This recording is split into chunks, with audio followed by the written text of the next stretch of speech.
Assalamualaikum warahmatullahi wabarakatuh. Selamat pagi semuanya, apa kabar? Kami dari kelompok 5 akan mempresentasikan materi terkait konsep ekuitas dan permasalahannya. Kelompok 5 terdiri dari saya sendiri, Dewi Savitri, kemudian ada Pratita Sri Widyastuti, dan yang terakhir ada Isnanda Setiawan. Sebelum kita memulai materi, alangkah lebih baik kita berdoa terlebih dahulu agar diberi kelancaran. Berdoa dimulai.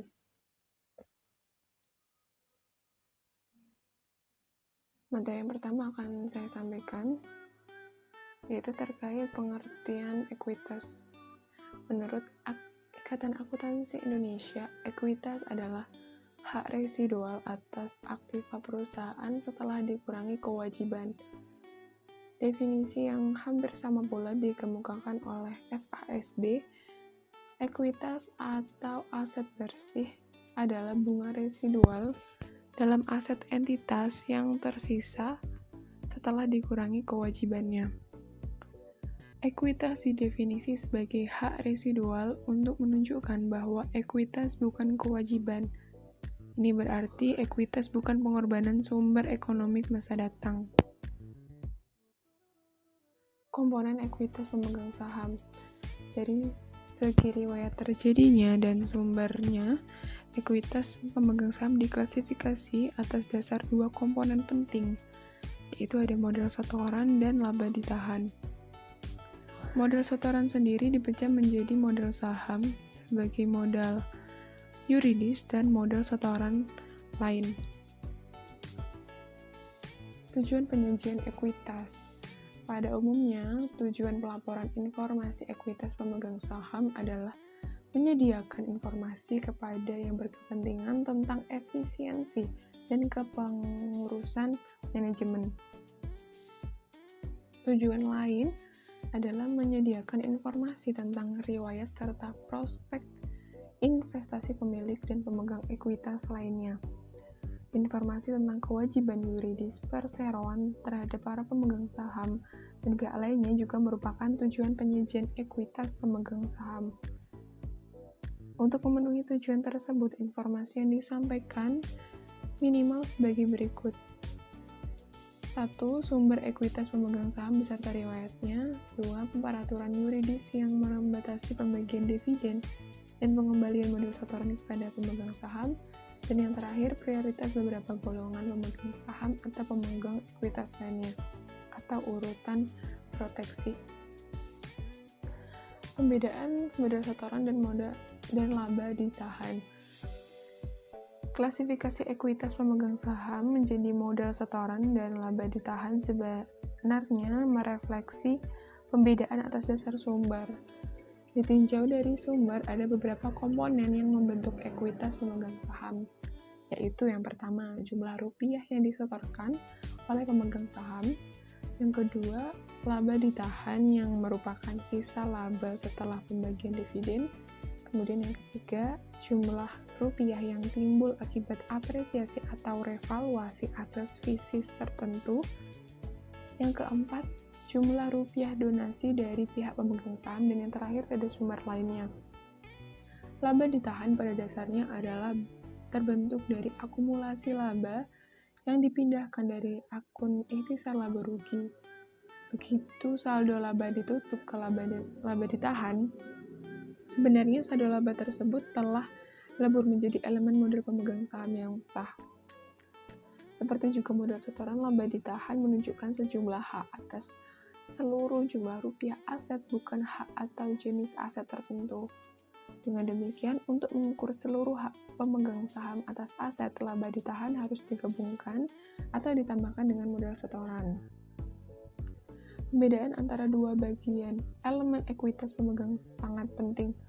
Dari segi administrasi keuangan, laba ditahan merupakan indikator daya laba, sehingga laba ditahan harus selalu dipisahkan dengan laba setoran meskipun jumlahnya pada akhirnya ditotal untuk membentuk ekuitas pemegang saham.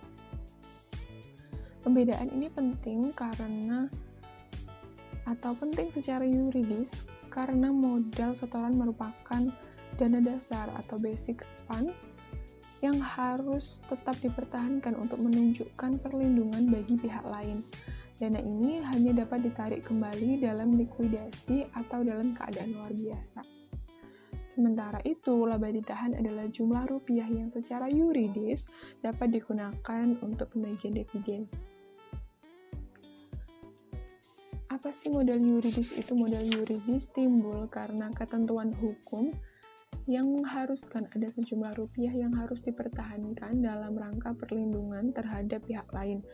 Modal yuridis merupakan jumlah rupiah minimal yang harus disetor oleh investor sehingga membentuk modal yuridis. Bentuk ketentuan hukum ini adalah bahwa saham harus mempunyai nilai nominal atas nilai nilai minimumnya dinyatakan untuk menunjukkan hak yuridis. Tujuan penyajian modal yuridis ini adalah untuk memberi informasi kepada pemegang ekuitas lainnya tentang batas perlindungan investasinya. Besarnya modal yuridis.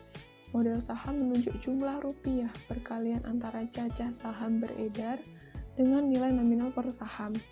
Jumlah ini merupakan jumlah rupiah yang secara yuridis menjadi hak pemegang saham. Walaupun dalam transaksi pembelian saham jumlah rupiah yang disetor melebihi modal yuridis tersebut, modal saham ini juga merupakan batas tanggung jawab pemegang saham dan batas kerugian pribadi yang harus ditanggung pemegang saham.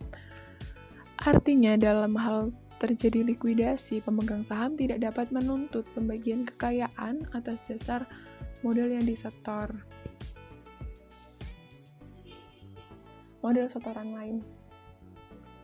Nominal saham sering dianggap bukan merupakan harga efektif saham, sehingga secara akuntansi, penentuan nilai nominal saham sebenarnya tidak bermakna ekonomik.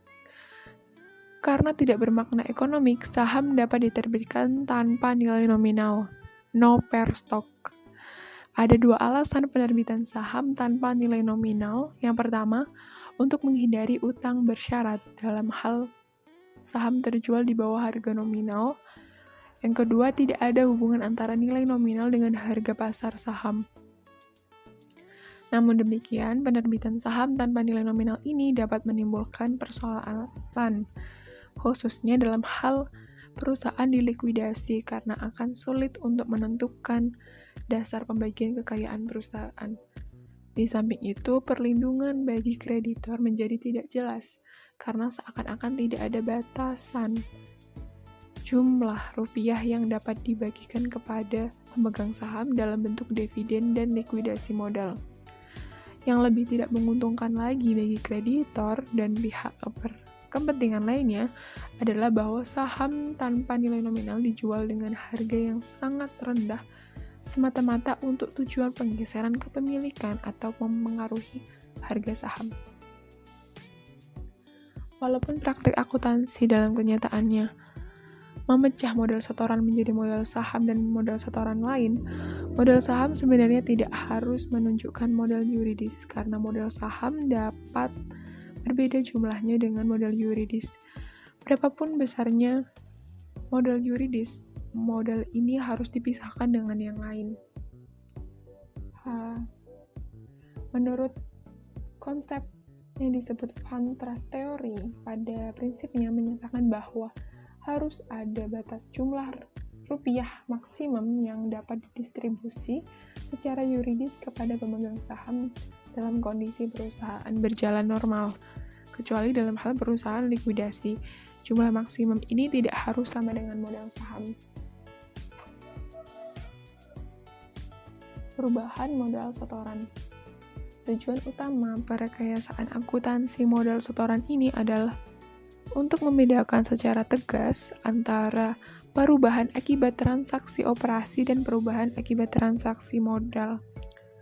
Dalam hal kenaikan modal setoran, pembedaan ini bermanfaat untuk mencegah memperlakukan kenaikan akibat transaksi modal sebagai laba, sehingga timbul kesan adanya jumlah yang tersedia untuk pembagian dividen. Berbagai sumber yang mengubah model setoran dengan berbagai masalah teoritisnya sebagai berikut. Ada pemesanan saham, ada obligasi terkonversi atau berhak tukar, saham istimewa terkonversi, dividen saham, ada hak beli saham, opsi saham, dan waran, dan yang terakhir ada saham treasury. Saya akan bahas satu persatu, yaitu kita mulai dari pemesanan saham. Pada umumnya, pada saat perseroan didirikan atau pada saat melakukan penawaran publik perdana atau Initial Public Offering atau IPO, perusahaan telah menetapkan apa yang disebut modal dasar. Dengan otorisasi tersebut, perusahaan akan mencetak sertifikat saham. Secara konseptual, ekuitas pemegang saham bersifat seperti kewajiban. Oleh karena itu, jumlah rupiah saham pesanan dapat diakui sebagai modal setoran hanya apabila kedua syarat berikut terpenuhi. Syarat yang pertama, jumlah rupiah yang disepakati dalam pemesanan merupakan klaim yuridis bagi perusahaan terhadap pemesan dan tidak dapat dibatalkan. Maksud dari syarat pertama ini adalah pemesanan merupakan kesanggupan yang definitif dan bukan sekedar untuk keperluan administratif belaka. Menuntut bahwa kesepakatan pemesan merupakan kontrak yang mengikat sehingga menimbulkan piutang pesanan saham bagi penerbit yang kalau tidak dipenuhi maka penerbit dapat menuntut secara yuridis untuk dilunasi. Syarat yang kedua ada harga pemesanan tersebut akan ditagih penerbit dalam periode yang cukup pasti dan tidak terlalu lama. Bila tidak ada kepastian tentang pelaksanaan transaksi penerbitan, maka pemesanan tersebut jelas tidak dapat diakui sebagai modal setoran. Dengan kata lain, kalau ada kesanggupan yang sah untuk menginvestasi dana ke perusahaan dari pihak pemesan, dan ada jaminan yang menginvestasi dana ke perusahaan dari pihak pemesan, dan ada jaminan yang cukup pasti bahwa pemesan akan menyetorkan jumlah rupiah pemesanannya pada saat yang dijanjikan, maka sebenarnya ada cukup alasan untuk mengakui pesanan tersebut sebagai modal setoran walaupun tidak secara penuh. Selanjutnya ada obligasi terkonversi. Perusahaan menerbitkan obligasi dengan karakteristik bahwa obligasi tersebut dapat ditukarkan dengan saham biasa atas dasar atas kehendak pemegang obligasi dalam periode konversi tertentu. Obligasi yang demikian mengandung sifat ekuitas dan kewajiban sehingga menimbulkan masalah apakah perlu dipisahkan jumlah rupiah yang merepresentasi ekuitas dan yang merepresentasi kewajiban. Kalau hak tukar tersebut diambil, yang terjadi adalah perubahan status kewajiban menjadi modal setoran. Masalah teoritisnya adalah menentukan jumlah rupiah yang dapat dianggap sebagai modal setoran sehingga modal saham dan kelebihan di atas modal saham dapat ditentukan. Dalam hal ini ada dua nilai yang dapat digunakan, yaitu nilai buku dan harga pasar obligasi. Secara konseptual, pengakuan laba atau rugi tidak valid karena konversi ini merupakan transaksi modal, bukan operasi. Secara teoritis, transaksi modal tidak menimbulkan pendapatan laba ataupun rugi. Saham prioritas terkonversi. Nilai nominal saham prioritas plus porsi premium ditransfer ke modal pemegang saham dan premium modal pemegang saham biasa. Jumlah rupiah yang mula-mula diterima pada saat menerbitkan saham prioritas dianggap sebagai modal setoran mula-mula untuk saham biasa. Kalau porsi premium tidak ditransfer dan semua saham prioritas dikonversi menjadi saham biasa, maka akan terjadi kejanggalan, yaitu karena akan terdapat premium saham prioritas, padahal tidak ada saham prioritas yang beredar. Konversi ini semata-mata menandai perubahan status atau hak dua golongan pemegang saham. Perubahan ini sering disertai penerbitan sertifikat saham biasa baru dan penarikan sertifikat saham prioritas teristimewa.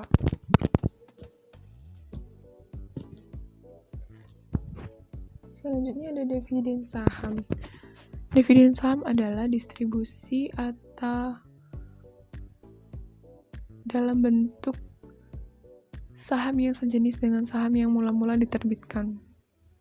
Bila distribusi dividen saham ini tidak disertai dengan kapitalisasi laba ditahan, dividen saham akan menyerupai pemecahan saham. Karakteristik dividen saham. Dividen saham bukan merupakan pembagian laba karena tidak ada penurunan aset perusahaan atau kenaikan utang perusahaan. Berbeda dengan dividen kas yang merupakan pendapatan bagi penerima karena ada transfer kemakmuran ke pemegang saham. Kapitalisasi atas dasar nilai nominal. Kapitalisasi dividen saham haruslah hanya sebesar nilai nominal atau nyataannya. Jumlah ini sebenarnya merupakan jumlah minimal yang harus dikapitalisasi untuk memenuhi ketentuan yuridis. Kapitalisasi atas harga saham. Dividen saham dapat dipandang sebagai pengganti dividen kas karena dividen saham mempunyai nilai. Nilai tersebut diukur atas dasar harga saham. Dengan demikian, harga pasar merupakan dasar yang tepat untuk menentukan kapitalisasi. Presentasi dividen saham cukup tinggi, harga saham akan cukup berpengaruh, sehingga kapitalisasi harus dibatasi hanya sejumlah modal yuridis. Masalahnya adalah seberapa banyak dividen saham dianggap cukup besar. Seperti pedoman umum penggunaan metode ekuitas, pembagian dividen saham di atas 20% sudah dianggap berpengaruh terhadap harga saham sehingga kapitalisasi dibatasi hanya sebesar nilai nominal. Hak beli saham. Hak beli saham adalah hak yang diberikan bagi pemegang saham lama untuk membeli sejumlah saham. Bila dividen saham dapat dikapitalisasi, maka hak beli saham juga dapat dikapitalisasi. Karena hak beli saham dapat dianggap sebagai dividen saham dengan nilai sebesar harga pasar hak beli saham.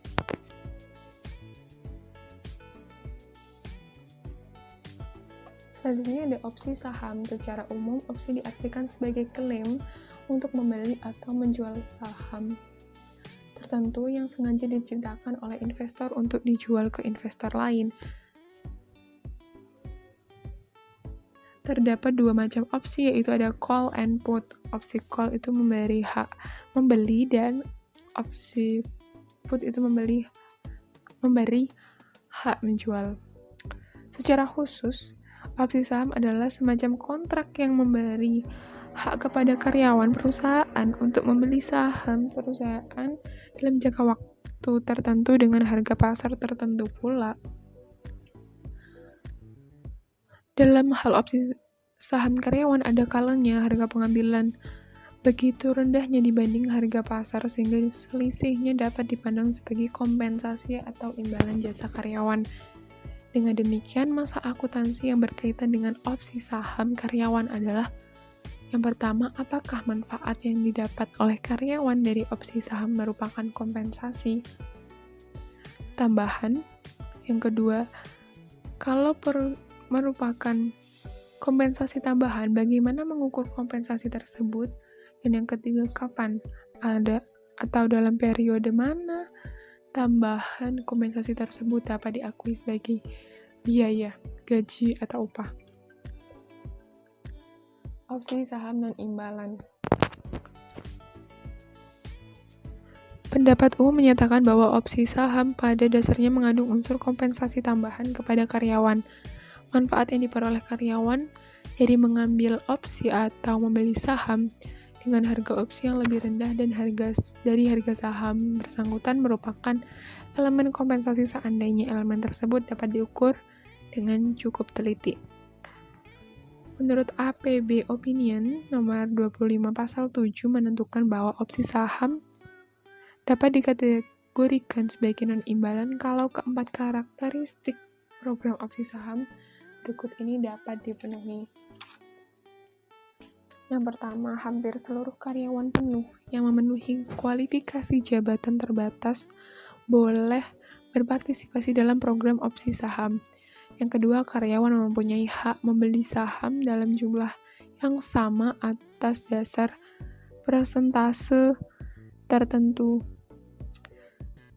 Jangka waktu opsi tidak terlalu lama. Yang terakhir ada harga saham tidak terlalu rendah dibandingkan dengan harga pasar. Kalau opsi saham non-imbalan, harga saham atau harga pengambilan ditentukan sama dengan harga pasar saham pada opsi saham yang diberikan. Opsi saham imbalan. Kalau program opsi saham tidak memenuhi kriteria di atas sebagai opsi saham non-imbalan, tentunya opsi saham tersebut merupakan opsi saham imbalan. Dalam program opsi saham imbalan, begitu opsi diambil perusahaan menerima kas atau aset lainnya dan potensi jasa karyawan. Secara teoritis, kos potensi jasa karyawan harus disebar menjadi biaya ke periode-periode yang menikmati jasa tersebut. Secara intuitif, kos potensi jasa ini adalah selisih antara harga saham dan harga pengambilan pada tanggal pengukuran. Akan tetapi, secara teoritis terdapat berbagai alternatif pengukuran dan tanggal pengakuannya, beserta argumen yang melandasi.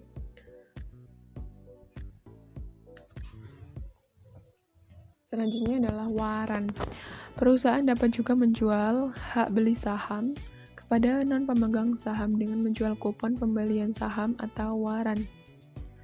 Menurut IAI dalam PSAK nomor 41, waran adalah efek yang diterbitkan oleh suatu perusahaan yang memberi hak kepada pemegang untuk memesan saham dari perusahaan tersebut pada harga dan jangka waktu tertentu.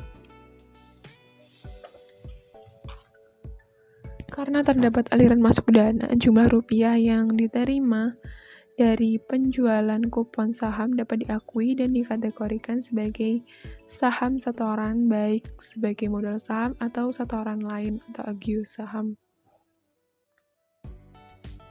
Sekian dari apa yang dapat saya sampaikan, selebihnya akan dijelaskan oleh rekan saya. Terima kasih. Wassalamualaikum warahmatullahi wabarakatuh.